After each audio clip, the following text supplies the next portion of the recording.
Assalamu alaikum. Welcome to lecture number 21 of Software Engineering 1, CSC 291. In today's lecture, we will be covering architecture design.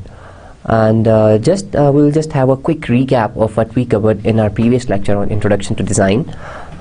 In the last lecture, we started off with that how do we come to design phase from the analysis phase. So before this, we had series of lectures where we covered how to construct how to complete the analysis, and in that we covered different things. We saw how to create use case diagrams, we saw how we created DFDs, and we also covered how we make class diagrams.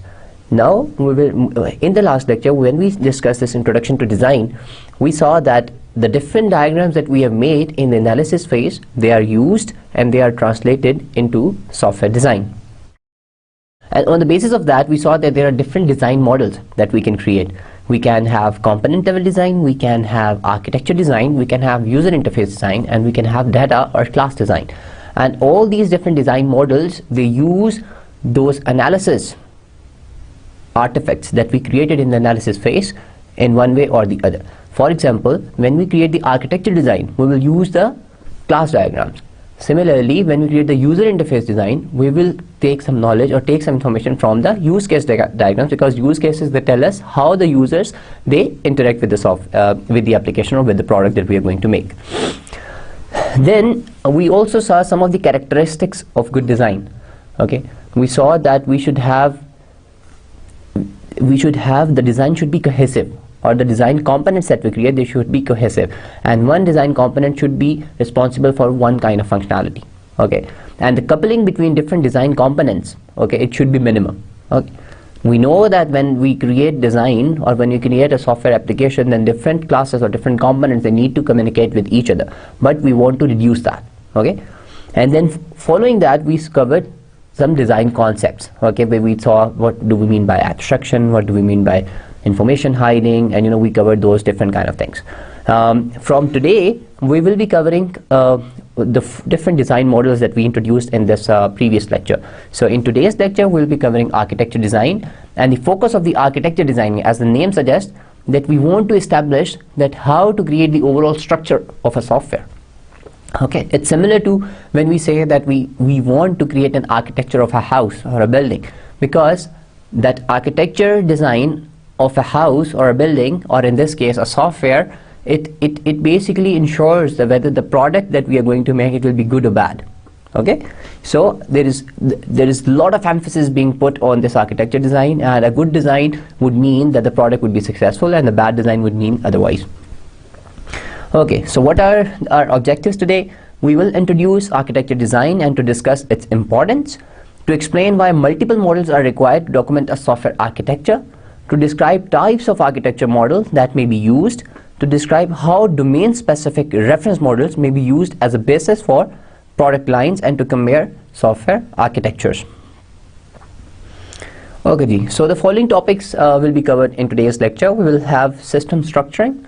We will see what do we mean by control models. We will see how do we do modular decomposition, and we will see some domain-specific architectures, or what do we mean by them. Okay, so let's first define a software architecture. What do we mean by software architecture?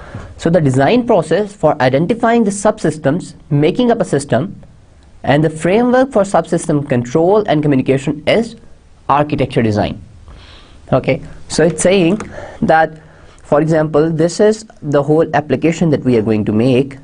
Okay, let's assume that this is the whole application that we are going to make.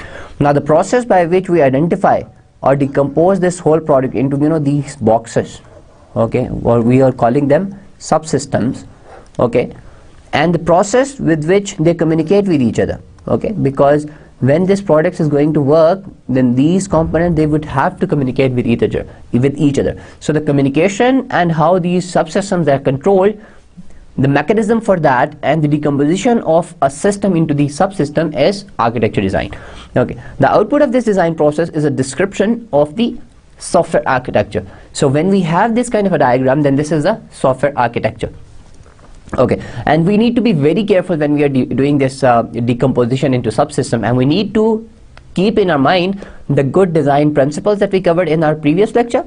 Okay, because they would mean that the subsystem that we have created whether they're highly cohesive, or whether we have minimized the coupling, whether we have ensured that there is abstraction in them. So all those design principles, we need to keep them in our mind when we are creating these subsystems, or when we are decomposing a product into different subsystems.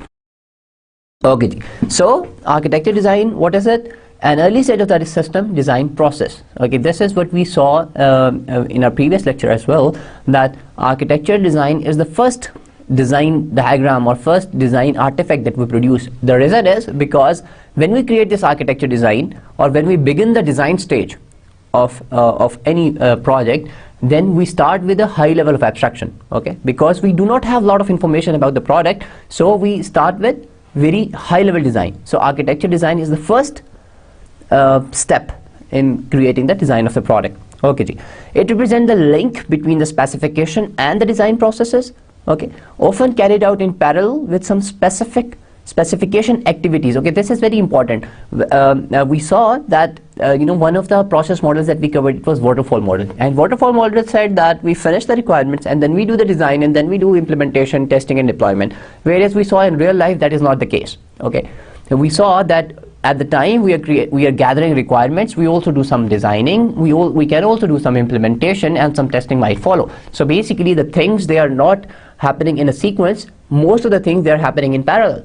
Okay, so it is this slide basically emphasizes that the architecture design, it carries out when we are gathering the requirements, because we try to establish the architecture on the basis of the requirements that we are gathering at that stage. Okay, it involves identifying major system components and their communication, as we saw in the previous slide when we defined software architecture.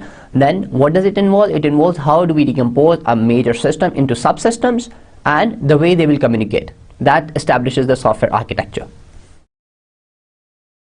Okay, and what are the different advantages of explicit architecture? Number one is stakeholder communication.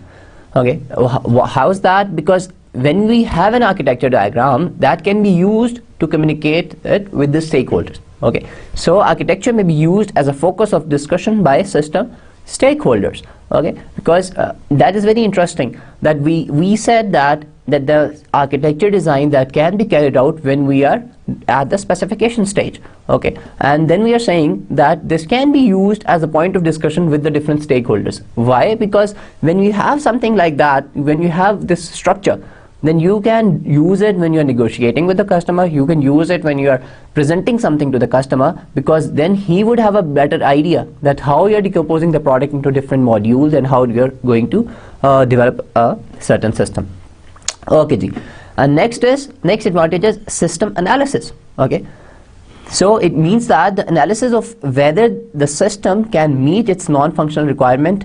Okay, so this is very important. At times there are a lot of non-functional requirements, let's say reliability, and let's say we have some requirements about performance, and we have some requirements about stress management, or so we have these different requirements, non-functional requirements. So this architecture design, it can be used, or it can be used as a gauge that whether those non-functional requirements would be met or not.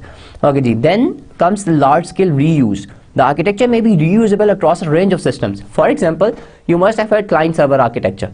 Okay, now that is an architecture where the decomposition is basically there is one subsystem which is client side, and then there is one subsystem which is the server side. So there is a whole set of application, or there are a lot of software applications that are based on client-server architecture. So there is large-scale reuse of computer software architectures, because we know that for certain kind of problems that architecture works absolutely fine. So we basically reuse it, and we divide some subsystems, and we say that this is the client side, and then we say this is the server side, and then we have communication between them. So architecture design, it can be reused across multiple applications.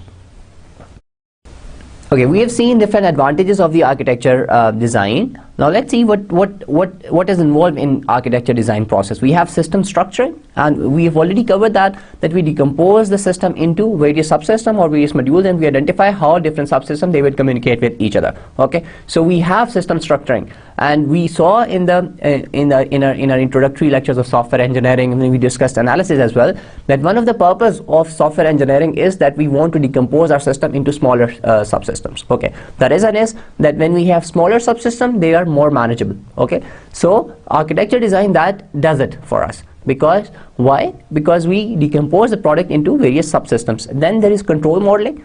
A model of the control relationships between the different parts of the system is established. So basically, at number one, we have in architecture design, we have system structuring. When we decompose the system into various subsystems, then we have control modeling. Okay, why do we need this control modeling? Because we want to establish some kind of control when we relate, or when different components, they communicate with each other, different subsystems, they communicate with each other. So for that we need control modeling.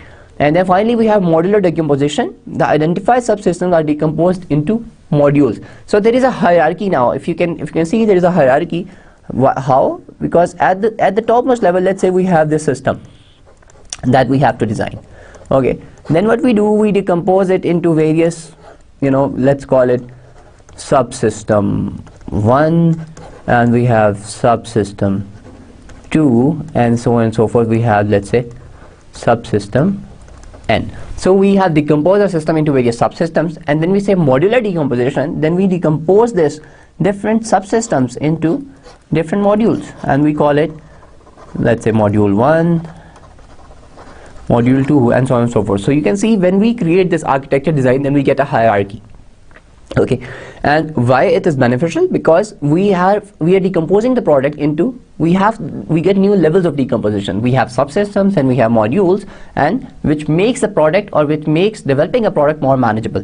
Okay, so we saw in this slide that we have three things in the architecture design process. We do system structuring, okay, where we identify various subsystems and how they will communicate with each other. Okay, then second thing is control modeling, that we want to control the relationship, or we want to control the communication between different subsystems. And then finally we have modular decomposition, which says that we further decompose the subsystem that we identified into different modules.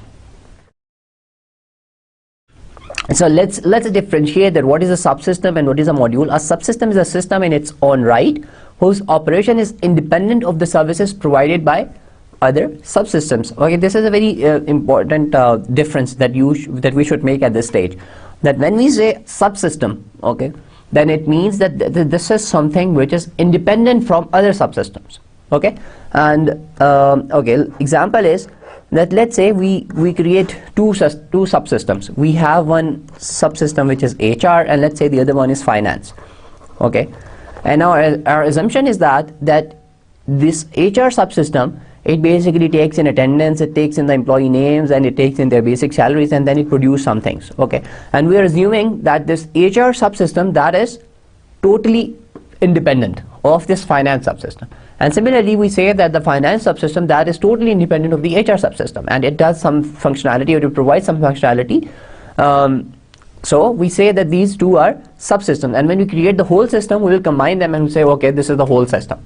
Okay, so this is a very important difference, that when we say subsystems, then they are independent of each other, whereas when we say modules, or module is a system component that provides services to other components but would not normally be considered as a separate system. Okay, now modules, again, we call them that they are basically, for example, we say that we have 3 different modules in HR. Okay, but we do not consider them as separate. Okay? They can be totally independent. Okay, that is not a condition that they cannot be totally independent. Okay, but we believe that they need to communicate with each other to provide certain functionalities. Okay, so that is the belief. Okay, so this is a very subtle difference between a subsystem and a module. Okay, and this is important because when we create a very complex, when we are designing a very complex solution, a very complex problem, then we have these hierarchies. Okay, we will have subsystem, we will have modules, then maybe we would have classes within modules. Okay, so you need to understand the difference between these different terms, that what is a subsystem and what is a module. Okay, G, let's see what are the architecture models. Okay, different architecture models may be produced during the design process. Okay, each model presents different perspectives on the architecture. Okay, this is interesting. This is something that we covered in the first slide, or I think in the slide when we discussed that what are our objectives today. That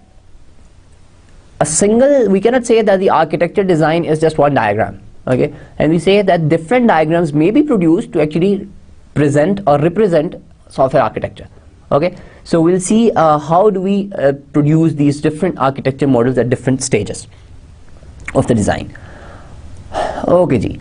Now what are these models? We have the static structural model. Okay, what does it show? It shows the major system components. Okay, as the name suggests, because we say that this is structure model, so we know that this architecture design process, it's used for structuring a system. Okay, so we say that we identify different subsystems using the static structural model. Then we have dynamic process model. What does it do? It shows the process structure of the system.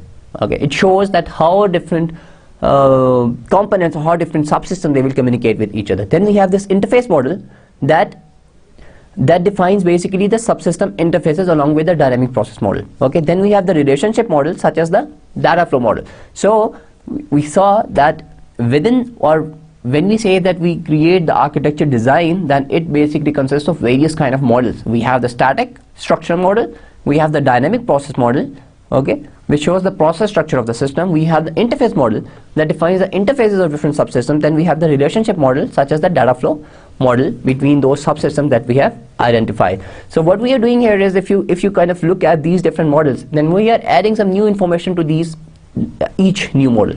Okay, in for example the static structure model, we only have the subsystems. Okay, when we say we create the dynamic process model, then we attach the process to it. Okay, and when we say interface model, then we basically created the interface of different subsystems. And when we have the relationship model, we have refined those interfaces and we said that how these subsystems they would relate with each other.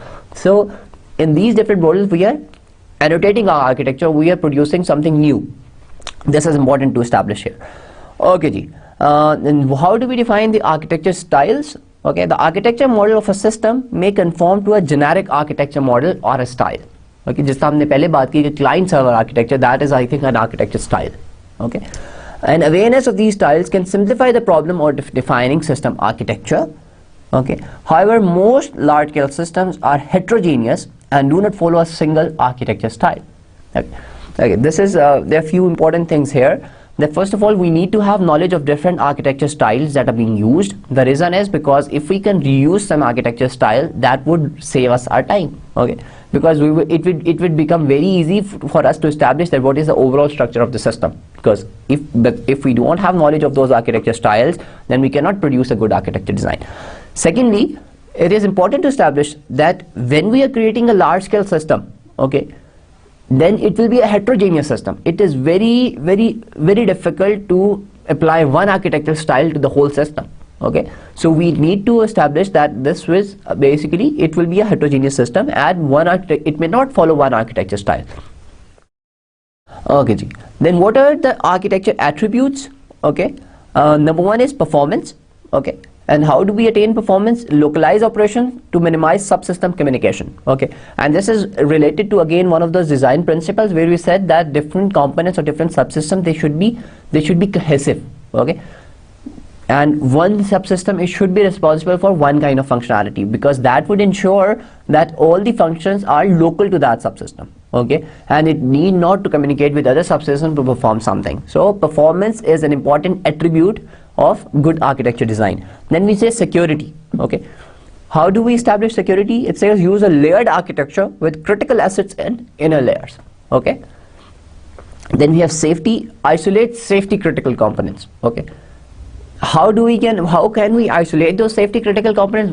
One way is that we minimize communication to those components. Okay, and we do not allow users to directly communicate with those components. We would have some in between stuff which for example, let's say this is our safety critical component. Okay, and we have users here. If we allow users to directly communicate with these components, then we are compromising the security of this component. So we need something in between where we say, okay, they would talk this and then we will have a secure communication with this particular component. Okay, and then we have availability. It includes redundant components in the architecture. Why? Because we want to this is again related to one thing that we discussed, that the software architecture, it can be used to ensure it provides a gauge that whether our system would meet non-functional requirements or not. So when we say availability and we are saying that we would have some redundant components, it means that our product would be available all the time, because if one of the component fails, then we have some redundant component that we'll start using.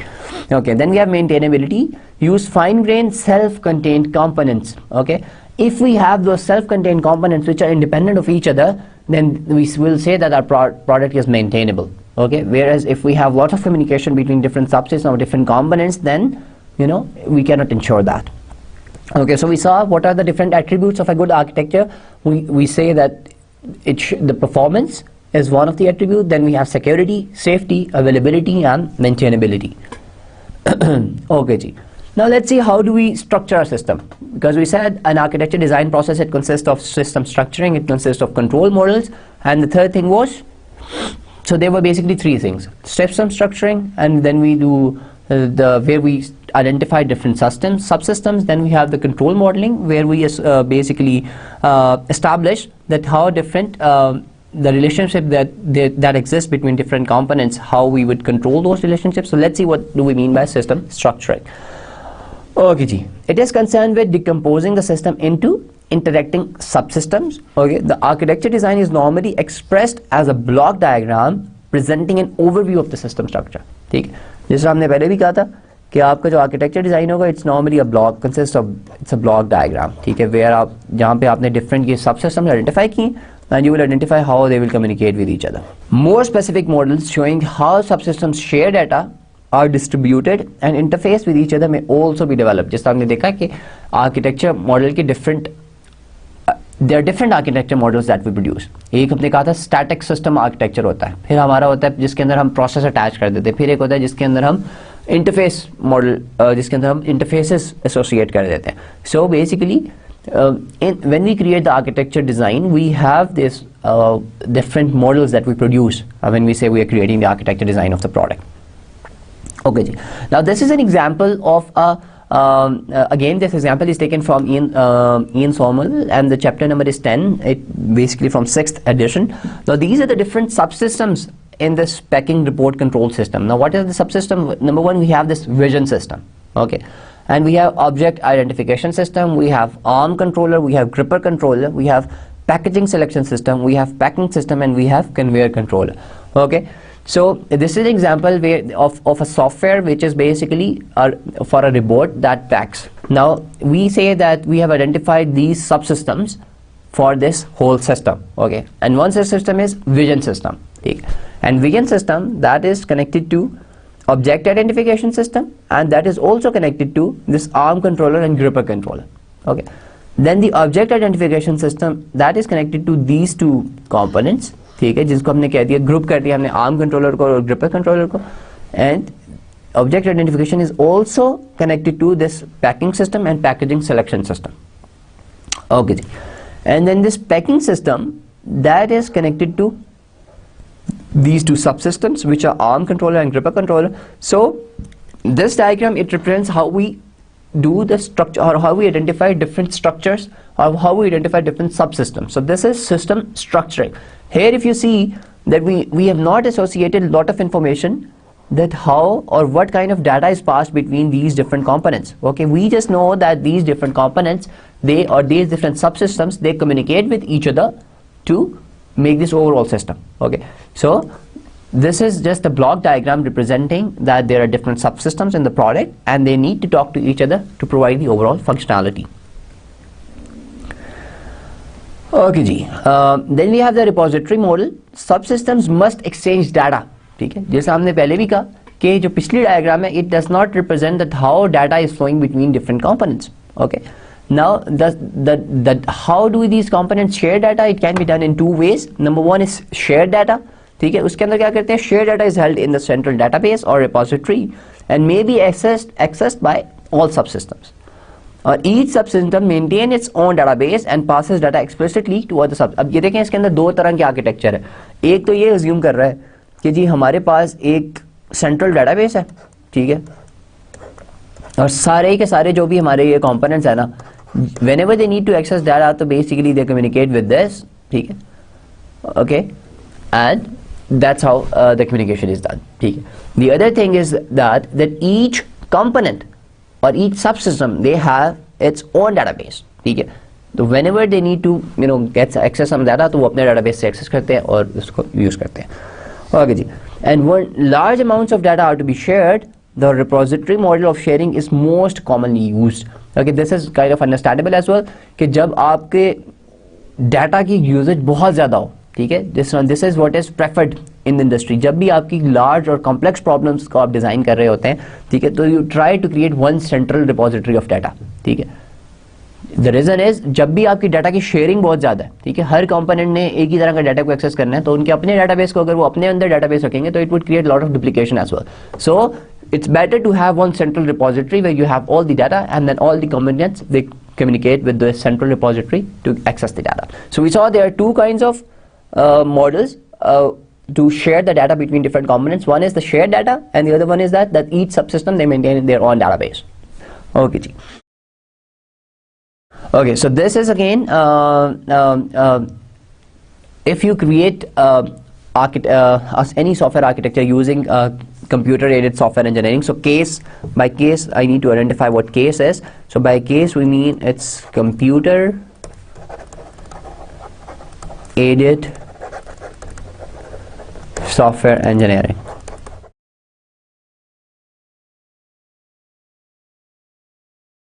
Now there are different case tools available, ठीक है, जिनको आप use करके you use them, you basically attach different components together and then they create some code out of it as well.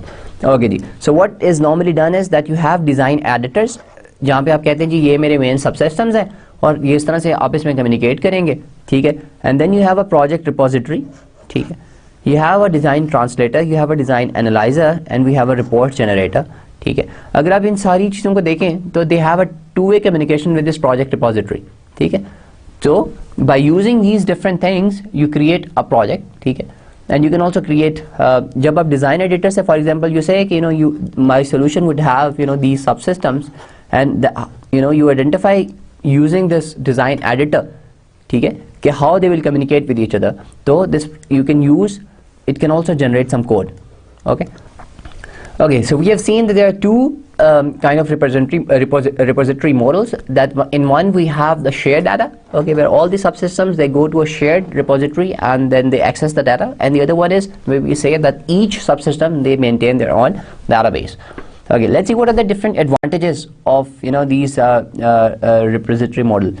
Efficient way to share large amounts of data, ठीक है, subsystem need not to be concerned with how data is produced, ठीक है, यानी कि हमें ये concern नहीं है कि हमारा डाटा कैसे वहाँ पे मेंटेन हो रहा है, ठीक है। We do not have the concern for the backup और we do not have the concern for security. हर सब सिस्टम ने जब भी डाटा एक्सेस करना है तो एक सेंट्रल जगह से जाके एक्सेस कर लेना, that is a big advantage, ठीक है। Whereas if all the components they maintain their own database, then you would have to create maybe 10 backups, ठीक है, which would be very costly. The sharing model is published as the repository schema, ठीक है। Then what are the disadvantages? Subsystems must agree on a repository data model, ठीक है, inevitably a compromise, ठीक है। Now this is again a concern कि हर component का अगर अपना database हो और हर subsystem का अपना database हो तो they can basically store data, they can access data the way they want, ठीक है। Whereas when you have a central repository, तो all the components they must agree on something central, ठीक है, कि उन्होंने डाटा कैसे एक्सेस करना है, ठीक है। Now that would mean a compromise, क्योंकि अगर आपके अपना है तो you would do whatever you want, whereas when you're sharing with others, तो you need to agree on a repository data model, ठीक है। So this is something, this is kind of a compromise that you do when you have the central repository. Another disadvantage is that the data evolution is difficult and expensive, ठीक है। क्योंकि expensive क्या है? क्योंकि आपको जब central repository में for example you want to change something, तो आपके सारे के सारे कंपोनेंट सारे के सारे subsystem they would stop because the reason is क्योंकि सारे उसी सेंट्रल रिपोजिटरी से डाटा को एक्सेस कर रहे हैं, ठीक है। And no scope for specific management policies, ठीक है। For example if there is a subsystem which wants to do something special with the data that it accesses, the repository model it does not make it easy for them, ठीक है, and difficult to distribute efficiently. So we saw that there are different advantages and there are different disadvantages of this repository model. Okay ji, but one thing that we need to establish here, that we are not saying that the repository model is the only model that is used. The other one where we say that each subsystem they maintain their own database, that is also used, but in case of large scale problems and when the size of the problem increases and large amounts of data they need to be shared across different subsystems, then the central repository model is more suitable.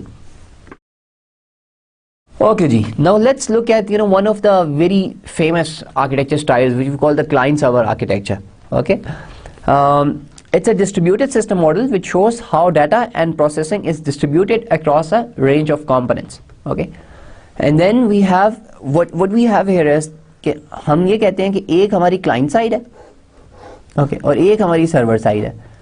अब client side के अंदर भी you can have various components, ठीक है, various modules. इसी तरह on the server side you can also have different subsystems. Okay, so what do we have? We have a set of standalone servers which provide specific services such as printing, data management and etc.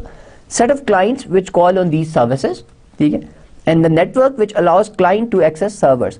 अब इसके बीच में जो हमारे पास है हम कहते हैं यहाँ पे एक नेटवर्क है, ठीक है. जब भी ये क्लाइंट्स ने सर्वर साइड को एक्सेस करना है तो they would use a network and then they will access the server side. और सर्वर साइड के ऊपर हमने फंक्शनैलिटी के हिसाब से ये सबसिस्टम को डिकम्पोज किया. हमने कहा है कि हमारा एक सर्वर है जो कि सिर्फ प्रिंटिंग को देख रहा है. We have one server which is managing data and then we have one server which is providing some other functionality, whereas we say that we have different clients. और clients क्या करते हैं, they use the network and then they communicate with different servers, or they communicate with the servers to get some specific kind of functionality. Okay ji, so for example this is very interesting. In our daily life we use various applications which have this client server architecture. Okay, because imagine that you have one kind of software, ठीक है, which everybody uses, ठीक है. So we have a client. We are on the client side normally, but we have in this client server architecture is we have a similar application, ठीक है, or we use different modules which are specific to us, ठीक है. So let's say okay, this client 1 and client 2 they have exactly the same client side. Okay, and what's happening here is that you are basically you use this network bandwidth and what are the things that you can do with it. You can do this picture server, you can access this picture server, you can digitize these photographs, you can go to the video server, you can go to the catalog server, or you can go to this. Okay, so what we have done here is that we have different clients, okay, and at the server side we have decomposed our system, or we have decomposed the server side basis on the basis of the functionality. We say that this server, this part of the server which we say catalog server, it just maintains the catalog. And then this video server, it deals with all the video clips, and this picture server, it deals with all the pictures. Okay, so this is a client server architecture. Okay, now let's see what are the advantages and disadvantages of the client server architecture. The very obvious advantage is that the distribution of data is straightforward. Okay, makes efficient use of the networked systems, may require cheaper hardware, easy to add new servers or upgrade existing servers. Why is it easy to do that? क्योंकि हमने server side के ऊपर जो functionality के हिसाब से रहता server create किया है, तो it will not affect if we add a new server, or it will not affect if we upgrade one server, क्योंकि बाकी सारे काम तो चल रहे होंगे. ठीक है जी. What are the disadvantages? We have no shared data model, so the subsystems use different data organization. ठीक है. जिस तरह अगर इसके अंदर हम देखें तो हमारा कोई shared data repository नहीं है. We have this video server जो कि सारे video clips के साथ deal करे. We have this picture server which has all the pictures, and then we have a separate catalog. ठीक है. So there is no shared repository. That is one of the key disadvantages of a classic client server architecture. Okay ji. Redundant management in each server. ठीक है. Again, because we say that all these server side modules or server side subsystems, they are self-managing. So हर एक के अंदर हमें there is redundancy. Okay ji. And no central register of names and services. It may be hard to find out what servers and services are available. Okay जी. क्योंकि इसके अंदर there is no central thing. पहली बात तो ये है कि ये सारे servers they are self-managing. ठीक है. And this server does not know that what other services are being provided at the server side. Okay. So the client, the assumption is that the client knows what kind of service he or she wants to use, and then they basically access that particular service.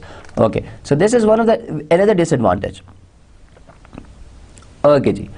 Now let's look at another model which is abstract machine model. It is used to model the interfacing of subsystems. Okay ji. So we say that we have the subsystems. Now we have to create the interfaces of those subsystems. ठीक है जी. What it does, it organizes the system into set of layers, ठीक है, or abstract machines, each of which provides a set of services.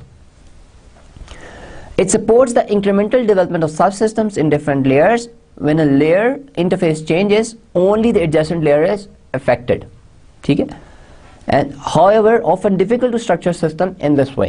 Okay, now what it's suggesting is that we have these different layers, ठीक है, we have this layer, we have this layer, and we have this layer, and we try to, जो हमने अपने subsystem में identify किए when we did the system structuring, उनको हम कहते हैं कि इन डिफरेंट लेयर्स के अंदर डिवाइड कर देते हैं, और हम कहते हैं कि इन लेयर्स के दरमियान में कम्युनिकेशन होगी अब, ठीक है।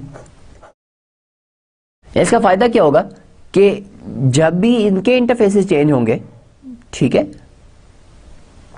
तो इस वाले को फर्क नहीं पड़ेगा इन वालों को। उसकी वजह क्या है, क्योंकि ये हमने पहले इसको लेयर्स में डिवाइड कर दिया, ठीक है। तो this is kind of important, लेकिन it is you can actually look at this and you can say okay no this is not very easy to do, okay. So ideally, I mean not ideally but practically this is not very easy to do, to divide your subsystem into these layers, okay.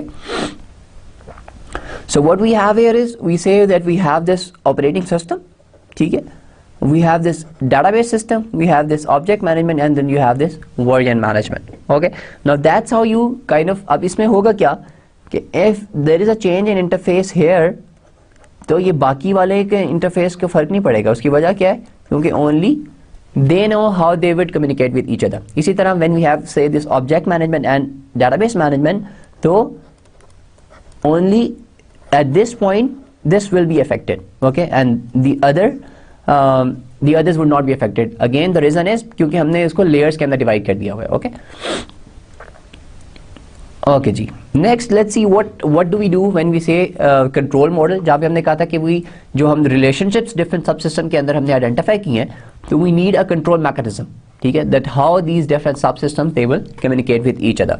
So a control model, these are concerned with the control flow between subsystems distinct from the system decomposition model, okay ji.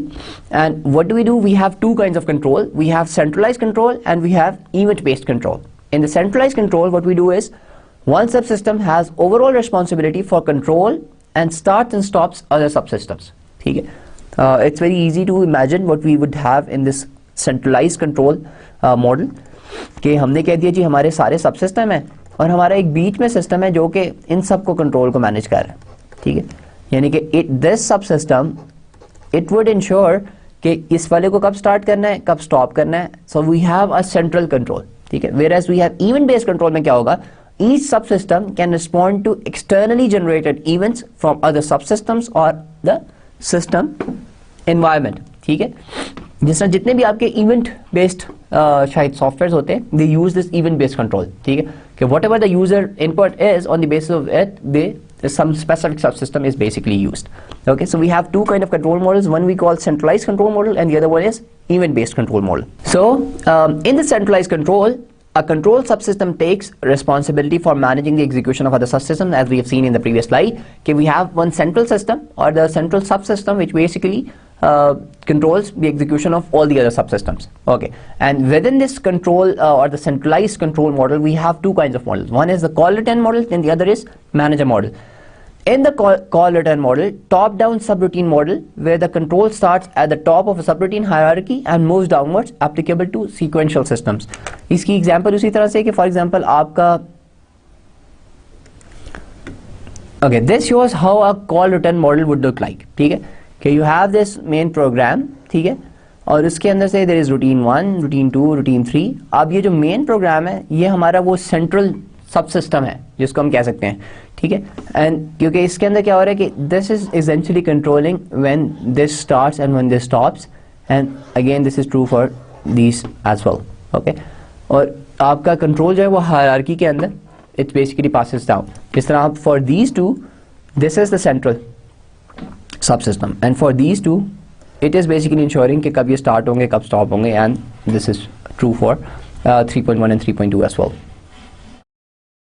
Okay ji, so what we have, once again look at the definition, what we have in call return model, it's a top down subroutine model where control starts at the top of a subroutine hierarchy and moves downwards, applicable to sequential systems. The other one is the manager model, applicable to concurrent systems. ठीक है, one system component controls the stopping, starting and coordination of other system processes, can be implemented in sequential systems as a case statement. ठीक है, जिस तरह हमने, अगर आपको याद हो, जो स्विच स्टेटमेंट हमारी होती है उसके अंदर भी हम इसको यूज़ कर सकते हैं, जो हमारा मैनेजर मॉडल है, क्योंकि उसके अंदर जो हमारा स्विच स्टेटमेंट जो हम यूज़ करते हैं उसके अंदर हम क्या करते हैं, वी हैव दिस, हम कहते हैं कि जी हमारा फॉर एग्जांपल केस 1 हो तो ये सेट ऑफ स्टेटमेंट्स एग्जीक्यूट कर दो, केस 2 हो तो ये सेट ऑफ, तो हमने एज्यूम करते हैं जो हमारी स्विच स्टेटमेंट है that is the manager which is actually managing कि कौन सी अगर इनपुट आए तो उसकी बेसिस के ऊपर आपने केस 1 एग्जीक्यूट करना है, केस 2 एग्जीक्यूट करना है। दूसरा हमने क्या कहा है कि in what kind of system it use, it can be use in case of the concurrent systems, जिसकी एग्जांपल क्या है, this real time system control, जिसके अंदर हमने क्या कह दिया कि we have this central system controller. ठीक है, जब भी, ठीक है, तो user has an interface with that and the sensors they have an interface with that. For example अगर सेंसर के ऊपर कोई इनपुट आएगी तो it will access the system controller and may be it will give an alert to the user. Similarly अगर user कुछ करता है तो it does with that and then it basically, so you have this central system जो कि बाकी सबके साथ डील कर रहे हैं। सो वी सॉ कि in case of the centralised control models we have two kinds of models. One is the call return model, जिसके अंदर जब आपकी सब रूटीन स्टार्ट होती है तो वहां से, ये देखें इसके अंदर जैसा मेन प्रोग्राम था तो हमने कह दिया जी मेन प्रोग्राम से ये जब भी आपकी रूटीन 1 स्टार्ट हुई, ओके, this knows कि when this will start and when this will stop. Similarly, it's true for routine 2 and it's true for routine 3. Whereas in case of routine 1.1 and 1.2, routine 1 is responsible कि कब ये start होगी और कब ये बंद होगी. इसी तरह routine 2. So this is a hierarchical model. ठीक है. और जो टॉप लेवल ऑफ हायरार्की है उसके ऊपर हमें पता लगता है कि जो उससे निचला लेवल है हायरार्की का उस पर रूटीन्स कब स्टार्ट होगी कब स्टॉप होगी. लेकिन जो ये रियल टाइम सिस्टम कंट्रोल की एग्जांपल है इसके अंदर we have this central system controller which is basically ensuring कि बाकी वाले जो सारे सब सिस्टम हैं वो कब स्टार्ट होंगे, ठीक है, स्टॉप होंगे. ओके जी. Then we have this second category जो हमने पीछे देखा था, सेंट्रलाइज्ड कंट्रोल मॉडल थे हमारे, ठीक है, सेंट्रलाइज्ड कंट्रोल मॉडल. सेकंड था हमारा इवेंट ड्रिवन सिस्टम्स. तो इसमें एज द नेम सजेस्ट के there would be certain event on the basis of that some functionality would be provided, और यहाँ कोई एक सब सिस्टम जो होगा जो कि इन्वोक हो जाएगा, ठीक है, जिस तरह इसके नाम से ही जाहिर है. It is driven by externally generated events where the timing of the event is out with the control of the subsystem which processes the event. Two principles event driven model जैसा हमने देखा था हमारे centralized के भी दो थे. One was call driven model, ठीक है जी, कॉल रिटर्न मॉडल, और दूसरा हमारा रियल टाइम सिस्टम मॉडल. इसी तरह हम कहते हैं जो हमारे इवेंट ड्रिवन सिस्टम्स है उसके भी दो तरह के मॉडल्स हैं. We have this broadcast models and then we have interrupt driven models. Okay जी, जिस तरह इसके नाम से ही जाहिर है कि ब्रॉडकास्ट मॉडल के अंदर क्या होगा कि आपने कोई भी इवेंट आया तो सारे सिस्टम्स को ब्रॉडकास्ट कर दिया, ठीक है. अच्छा, अब जितने भी सब सिस्टम्स उस इवेंट को हैंडल कर सकते हैं, they would basically say okay we will handle this, ठीक है. Whereas in case of interrupt driven model, ठीक है, जो कि रियल टाइम सिस्टम के अंदर ज्यादा एप्लीकेबल है, ठीक है, where the interrupts are detected by an interrupt handler and pass to the some particular component for processing, ठीक है, कि जैसे ही इंटरप्ट आई, for example when we use the computer, ठीक है, whenever we use a mouse तो उसके लिए एक इंटरप्ट जनरेट होती, ठीक है. On the basis of that interrupt a certain component is called which actually recognizes okay जी माउस यहाँ पे मेरा हिल रहा है, ठीक है. Similarly, when we type something on the keyboard and a new interrupt is generated, जो कि हमारे उसके पर्टिकुलर इंटरप्ट का कंट्रोलर है जिसके ऊपर वो जाती है और पता लगता है कि कौन सी की प्रेस हुई है, ठीक है. So this is an example of interrupt driven model. Whereas in case of the broadcast model एक इंटरप्ट जनरेट ब्रॉडकास्ट कर दी जाती है और जो भी सब सिस्टम उसको हैंडल कर सकते हैं they will say okay we will handle this particular interrupt. Okay जी. Other interrupt driven models include the spreadsheets and production systems. Okay ji. So let's see what do we do in a broadcast model. It is effective in integrating subsystems on different computers in a network. Okay ji. Subsystems register an interest in specific event. When these occur, control is transferred to the subsystem which can handle the event. Control policy is not embedded in the event and the message handler. Subsystems decide on events of interest to them. However, subsystems don't know if or when an event will be handled. Okay जी. So basically we know कि होता क्या है कि as the name suggests कि whenever an event occurs it is broadcasted on the network. One of the subsystems it would say okay I will handle this event, ठीक है. तो उस इवेंट के ऊपर फिर कंट्रोल, उस जो इवेंट के जब से वो सब सिस्टम कहता है तो सब सिस्टम के पास कंट्रोल चला जाता है, ठीक है जी। और there is no central policy, ठीक है, इन द इवेंट, ठीक है, ये चीज ध्यान में रखने की जरूरत है। Subsystem it basically decides on events of interest to them, यानी कि जिस तरह इंटरप्ट ड्रिवन में ये चीज शायद डिफरेंट होगी कि माउस की जितनी भी इंटरप्ट है वो एक ही सब सिस्टम को जाएंगी, कीबोर्ड की जितनी इंटरप्ट है शायद एक ही सब सिस्टम को जाएंगी। Whereas in case of this broadcast model there is no central policy, it is basically subsystems description के वो किस इवेंट को हैंडल करना चाहता है, किसको हैंडल नहीं करना चाहता। ओके जी, सो व्हाट वी हैव हमने कह दिया कि जी ये हमारा ब्रॉडकास्ट है, जो भी इवेंट आएगा, फॉर एग्जांपल ये इवेंट आया, ये इवेंट आया, so we have these different events और they are being broadcasted here. अब फॉर एग्जांपल सब सिस्टम 2 कहता है कि जी I will do this particular event, ठीक है। तो इसके अंदर जो चीज़ एक इंपॉर्टेंट एस्टैब्लिश करने की है, जो हमने पिछली स्लाइड में डिस्कस किया है, which is I think we should illustrate here, कि when we say that there is no central policy, तो हम ये नहीं कह रहे, फॉर एग्जांपल हमने कहा कि जी ये ए टाइप की इवेंट है, ये बी टाइप की इवेंट है, ये सी है, ये डी है, ये ई है, for example let's say we say that. तो जो ब्रॉडकास्टिंग के अंदर हमने इनको टाइप स्पेसिफाई नहीं किया हुआ कि जो सब सिस्टम 2 है वो सारी ए टाइप की इंटरप्ट्स को हैंडल करेगा, ठीक है। That is not the case, हमने इस तरह की कोई सेंट्रल पॉलिसी नहीं बनाई हुई, हमने एक चीज छोड़ दिया हुआ इन सब सिस्टम्स के ऊपर कि what ever the sub system want, what ever event the subsystem wants to handle, they would basically say okay we will take this event, okay। So this is something important to establish. Okay, what do we have in interrupt driven systems? They are used, as we already discussed, they are used in real time systems where fast response to an event is essential, okay। अब अगर आप इन दोनों को compare करें, जो हमने broadcasting देखा था, इंटरप्ट ड्रिवन देखा था, एक के अंदर हम इवेंट को ब्रॉडकास्ट कर देते हैं, दूसरे के अंदर हमें पता है यार जैसे ये इवेंट आया इसको दे दिया, तो हमें इसी से पता लग जाता है कि यार ये जो इंटरप्ट ड्रिवन होगा ना, that would be used in the time critical system, जब हमें पता होगा यार जैसे इवेंट आया हमें फौरन से इसके ऊपर कोई एक्शन लेना है, ठीक है। ये चीज important, this is very important to establish. And then there are non interrupt types with a handler defined for each type, ठीक है। जैसे कि हमने कह दिया कि जैसे माउस की इनपुट आई तो उसका एक पर्टिकुलर हैंडलर है, उसके पास फौरन से आपके इंटरप्ट चली जाएगी। Each type is associated with a memory location and a hardware switch causes the transfer to its handler. It allows fast response but complex to program and difficult to validate, ठीक है। ये चीज़ important है कि although it will ensure that the response is quick but it is difficult to validate, ठीक है। This is one of our kind of, we have an advantage and we have a disadvantage as well. तो होता क्या interrupt driven models के अंदर, we have this interrupts, हमने कह दिया कि जी ये हमारी इंटरप्ट्स हैं। अब हमें पता है कि जी जैसे इस टाइप की इंटरप्ट आएगी तो उसका हैंडलर ये है, जब बी इसकी आएगी इसका ये है, सी आएगी इसका ये है। जबकि ब्रॉडकास्ट के अंदर क्या था, ये सारे इधर उधर घूम फिर रहे थे और सब सिस्टम्स फिर किसी एक को पकड़ते थे, ठीक है। Whereas in case of this the handler one it knows कि उसने टाइप ए के इंटरप्ट को फौरन से पकड़ लेना, ठीक है। So we know that we will get fast response out of it, okay जी। Then let's see, जो तीसरी चीज थी हमारी आर्किटेक्चर डिजाइन के अंदर, पहली चीज तो क्या थी, सिस्टम स्ट्रक्चरिंग, ठीक है। फिर हमारी दूसरी चीज क्या थी जिसको हमने अभी देखा, कंट्रोल मॉडल था, कि वो आपस में हाउ डिफरेंट सब systems how you will control the relationship between different subsystems. And now we have this modular decomposition, ठीक है जी।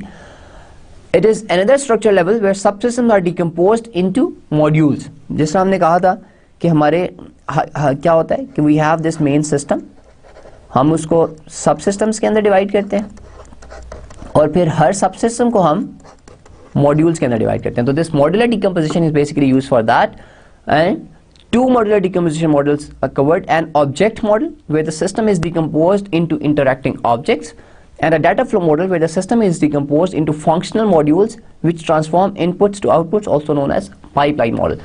अगर आप इसको देखें तो जनरली हमारी जितनी भी एप्लीकेशंस हम बनाते हैं, ठीक है, they can be broadly divided into these two categories, ठीक है। हम कहते हैं कि जी हमने ये मॉड्यूल्स आइडेंटिफाई कर लिए, ठीक है। अब जितनी भी प्रोसीजरल लैंग्वेजेस है they normally have this data flow model, जहाँ पे यू हैव डिफरेंट फंक्शंस, ठीक है।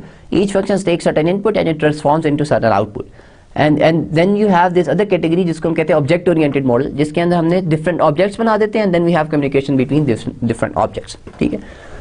If possible, decisions about concurrency should be delayed until modules are implemented, ठीक है। This is important कि जब हम कहते हैं कि modular decomposition हम कर रहे हैं तो जब तक हम modules बना लें we should delay this decision of concurrency कि कौन से models कब execute होने हैं, how the execution would be done, Okay, let's quickly have a look at what do we mean by object models and how object model would look like. Okay, we structure the system into set of loosely coupled objects with well-defined interfaces. ठीक है? Object-oriented decomposition is concerned with identifying object classes, their attributes and operations. अच्छा, इस stage से हम बहुत detail में गुजर चुके हैं. We had a whole lecture जिसके अंदर हमने डिस्कस किया था कि how we identify classes, how we identify their attributes and how we identify their operations. And we also discussed how do we associate different classes with each other और हम उस association को किस तरह एनोटेट करते हैं. ठीक है, हमने ये भी देखा कि वन टू मैनी का रिलेशनशिप हो सकता है, फिर हम एसोसिएशन को नाम दे सकते हैं. ठीक है, ओके जी, और हम रिलेशनशिप को भी नाम देख सकते हैं. ठीक है, when implemented objects are created from these classes and some control model used to coordinate object operations. ठीक है जी. Okay, now this is an example of invoice processing system. अब इसके अंदर अगर देखें कि we have identified these different classes. हमने कहा जी we have a customer, ठीक है, we have a payment class, we have an invoice class and we have a receipt. ठीक है, और ये जो आपके dashed arrows and they are showing that how these different objects they are associated with each other. ठीक है, यानी कि an invoice is sent to a customer. ठीक है, whenever a payment is made that is paid in an invoice number. ठीक है, इसी तरह whenever a receipt is generated it has an invoice number, it has a customer number, उस पे amount होती है और date होती है कि कौन सी receipt. So when we look at this diagram, so we know that how this module, ठीक है, for that would work. ठीक है जी. The next kind of model is the data flow models. What do we have here is we have the functional transformation process. और functions क्या करते हैं? They process some inputs into outputs, may be referred to as a pipe and filter model, जो कि आपको Unix shell के अंदर you might be familiar with that. Okay ji. The variants of this approach are very common when transformation are sequential. This is batch sequential model, which is extensively used in data processing systems and not really suitable for interactive systems. This is important to know कि जो data flow model they are not suitable for interactive systems. अच्छा जी, अब यही जो invoice processing system था जिसका हमने object मॉडल की फॉर्म में उस तरह से देखा था. Now let's see how if we have a data flow model how this will look like. अच्छा जी, अब इसमें हो क्या रहा है कि we have this read and issued invoices. ठीक है, उसकी बेसिस के ऊपर हमने पेमेंट्स आइडेंटिफाई की. अब ये फंक्शन क्या कह रहा है? ये इनवॉइसेस को रीड करता है और आइडेंटिफाई करता है पेमेंट क्या है. उसकी बेसिस के ऊपर ये रिसीट्स जनरेट करता है and the other thing it does it basically find whatever the payments are due और वो कस्टमर को फिर सेंड कर देती हैं. Which this function is basically doing it is what it's doing is basically issuing the payment reminders to certain customers. ठीक, now you can see that the same systems is design in two ways. एक के अंदर हमने क्या किया? We created the object model and then this one we created the functional model where each function is getting some input and it is producing certain output. Okay, so this is very interesting that we have seen the same system and we have seen how it would look like if we follow the object model and if we have the data flow model, how this would look like. Okay, now this is very interesting because whenever I discuss design, then my students come to me, sir, we don't have classes in our solution. So this is perfectly valid because there are lots of languages which are procedural languages and you have actually functions that would take some input and they produce some output. So you can see that when we are creating the architecture design, तो जो पहली दो layers हैं जिसके ऊपर हमने शायद system structuring की है या हमने कंट्रोल मॉडल एस्टैब्लिश किया है. ठीक है, तो they would have same kind of stuff, but when we get down to this modular decomposition level तो उसके अंदर फिर उनके अंदर फर्क आ जाएगा. if you're basically your implementation that you are going to do, you know that you will use a procedural language, then you would want to create a data flow model.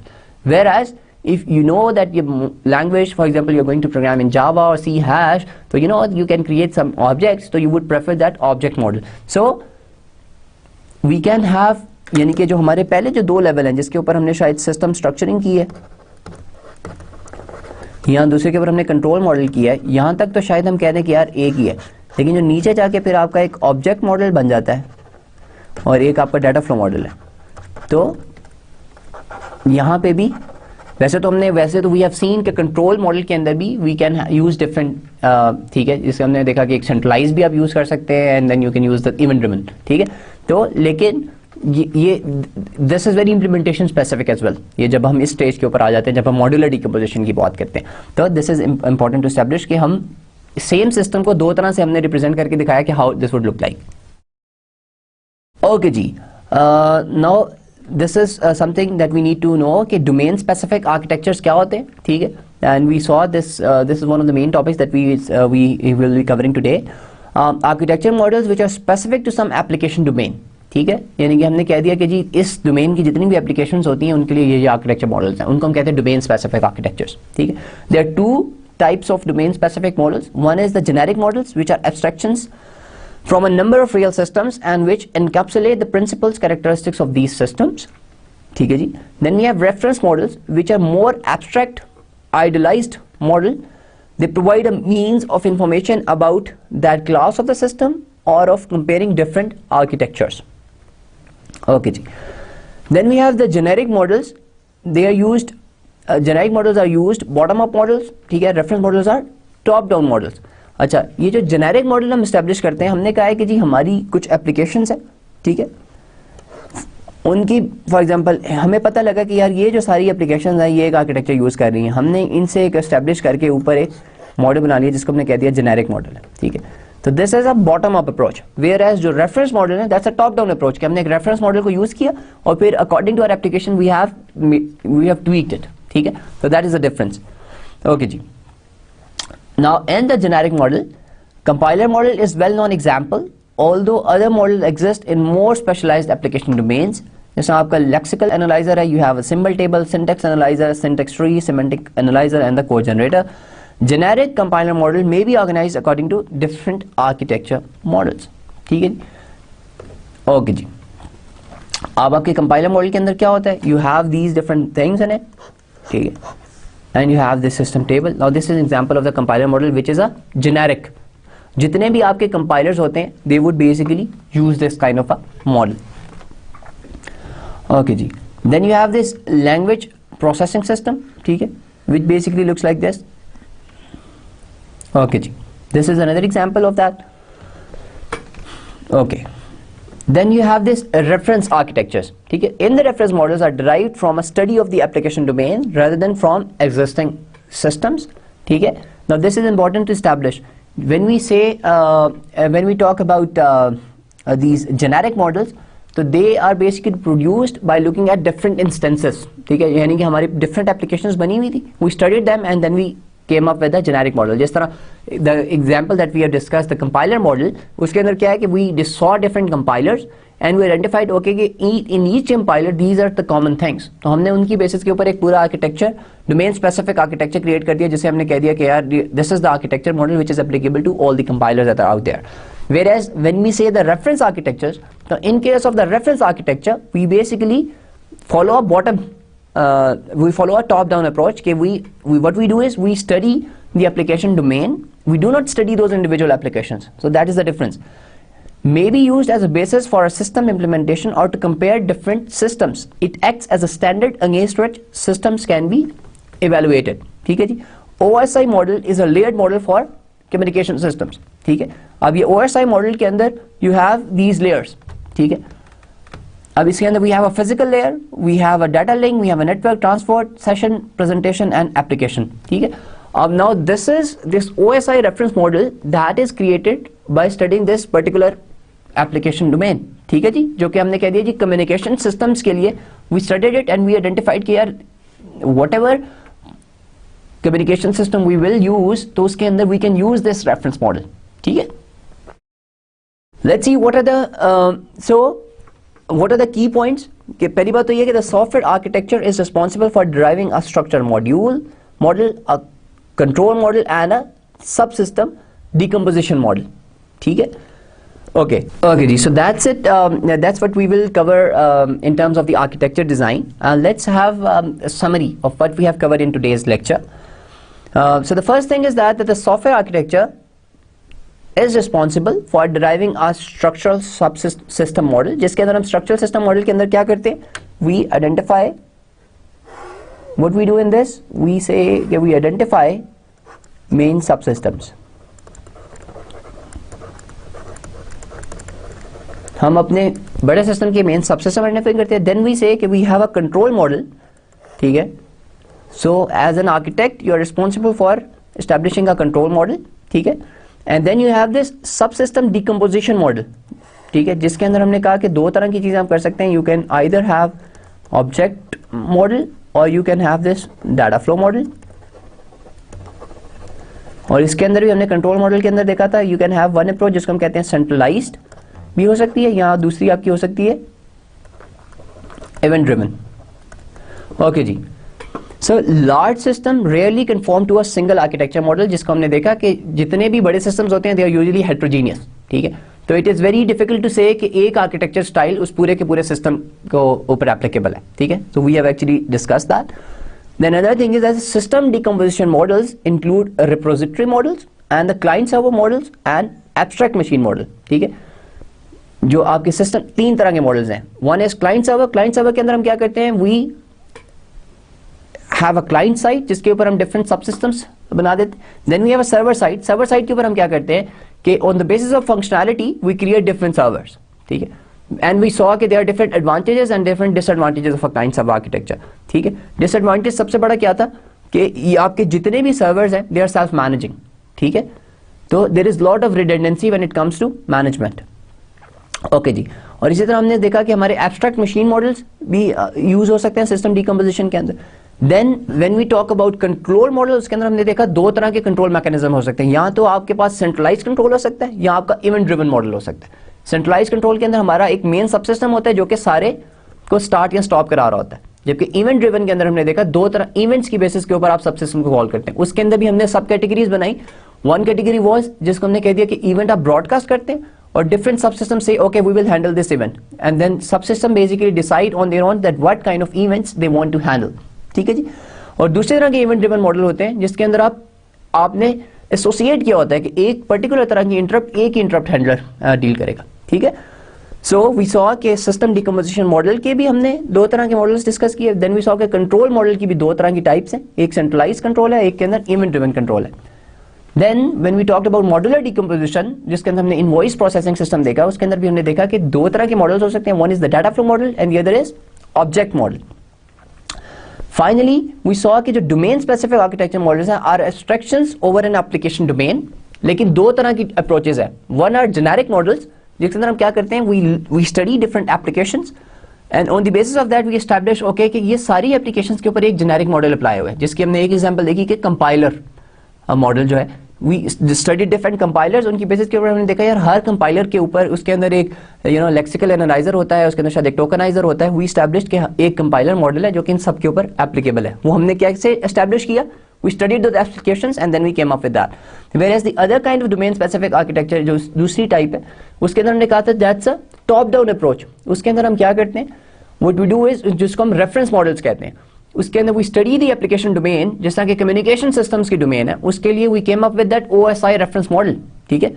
उसके अंदर what we do is जिस तरह OSI reference model के अंदर we said कि जी these are the different layers and all the communication system they should be based on this OSI reference model, ठीक है। तो there is a difference in domain specific architecture, जो generic होते हैं, in that we study applications and then we came up with a generic architecture, whereas in case of reference models we study the application domain, ठीक है, we don't study the application, we study the domain and then we come up with the reference model which can be used by all the applications that belong to that particular domain. Okay ji, so that's it for today's lecture and take care inshallah. In the next lecture we will be covering object oriented design. Assalamu alaikum.